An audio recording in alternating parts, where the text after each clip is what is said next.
FCI ने खुले बाजार में बेचे 1.66 लाख टन गेहूं और 17,000 टन चावल। महंगाई काबू में रखने की कवायद। खुदरा कीमतों को काबू में रखने के लिए भारतीय खाद्य निगम एफसीआई ने खुला बाजार बिक्री योजना OMSS के तहत पिछले हफ्ते केंद्रीय भंडार से 1.66 लाख टन गेहूं और 17,000 टन चावल बेचा है। यहां पर खाद्य मंत्रालय ने कहा 6 सितंबर को आयोजित 11वीं नीलामी में देश भर से 500 डिपो से कुल 2 लाख टन गेहूं और 337 डिपो से 4.89 लाख टन चावल की पेशकश की गई थी। छोटे खुदरा विक्रेताओं की भागीदारी को प्रोत्साहित करने के लिए एफसीआई एक खरीदार को अधिकतम 100 टन गेहूं व 1,000 टन चावल दे रहा है। यहां पर 10 सितंबर तक गेहूं का अखिल भारतीय औसत खुदरा मूल्य 30 रुपये प्रति किलो पर स्थित है। यहाँ पर दालों की बुआई का रकबा 8.58% घटा। खरीफ फसलों की बुआई का रकबा 8 सितंबर तक 1,088.50 लाख हेक्टेयर पहुँच गया है। कृषि एवं किसान कल्याण विभाग के मुताबिक इस अवधि तक चावल की बुआई का रकबा सालाना आधार पर 2.69% बढ़कर 403.41 लाख हेक्टेयर पहुंच गया। हालांकि दालों की बुवाई का रकबा 8.58% घटकर 119.91 लाख हेक्टेयर रह गया।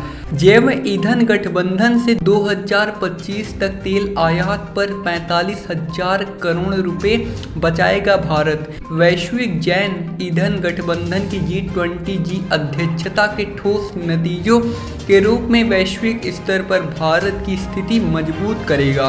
साथ ही भारत इस गठबंधन के जरिए जैव ईंधन पर आने वाले समय में दुनिया को एक नया रास्ता दिखाएगा। पेट्रोलियम एवं प्राकृतिक गैस मंत्री हरदीप सिंह पुरी ने सोमवार को कहा कि वैश्विक जैव ईंधन गठबंधन को लेकर भारत का प्रयास निश्चित रूप से दुनिया भर में पेट्रोल और डीजल पर निर्भरता को कम करेगा। एक्स पर पोस्ट पुरी ने कहा कि भारत ने 2025 तक पेट्रोल में 20% एथेनॉल मिश्रण का लक्ष्य रखा है। इससे देश का अवधि तक तेल आयात में करीब 45,000 करोड़ रुपए बचा पाएगा। साथ ही 6.3 करोड़ टन तेल की भी बचत होगी। प्रधानमंत्री नरेंद्र मोदी ने हाल ही में G20 शिखर सम्मेलन के मौके पर वैश्विक जैव ईंधन गठबंधन के शुभारंभ की घोषणा की।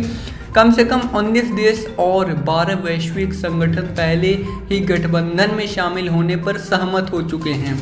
क्रूड महंगा होने के बाद भी $10 तक लाभ कमाएगी कंपनियां। अंतर्राष्ट्रीय स्तर पर कच्चे तेल की कीमतें 10 महीनों में पहली बार $90 प्रति बैरल के पार पहुंच गई।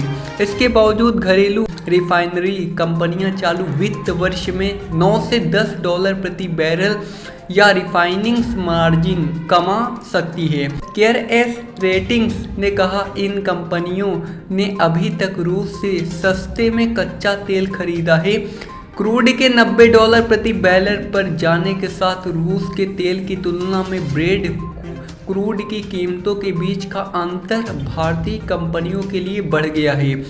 बक्सी ICICI बैंक के फिर बने MD। RBI ने संदीप बख्शी को फिर से 3 साल के लिए ICICI बैंक का MD नियुक्त करने के लिए मंजूरी दे दी है। उनकी यह नियुक्ति 4 अक्टूबर 2023 से 3 अक्टूबर 2026 तक रहेगी। बैंक के शेयर धारकों ने पहले ही इस नियुक्ति को मंजूरी दे दी थी। रेल कंपनियों के शेयर 20% तक चढ़े। G20 में भारत मध्य पूर्व यूरोप इकोनॉमिक कॉरिडोर की घोषणा से सोमवार को रेलवे से जुड़े शेयरों में 20% तक तेजी रही। इरकॉन के शेयर 19.57%, रेल विकास निगम के 16.40%, IRFC के 9.98% और NCC के शेयर 3.77% बढ़त में बंद हुए। बायजू 6 महीनों में चुकाएगी पूरा कर्ज। यहाँ पर वित्तीय संकट से गुजर रही एडटेक कंपनी बायजू 6 माह में पूरा कर्ज चुकाएगी। कंपनी अपनी संपत्तियां बेचकर 9,956 करोड़ रुपए का कर्ज चुकाएगी। बायजू और उसके कर्जदार एक साल में विवाद में फंसे हुए हैं। कई दौर की बातचीत विफल रही है। भारत, मध्य पूर्व, यूरोप आर्थिक गलियारे में वैश्विक आपूर्ति श्रृंखला होगी मजबूत।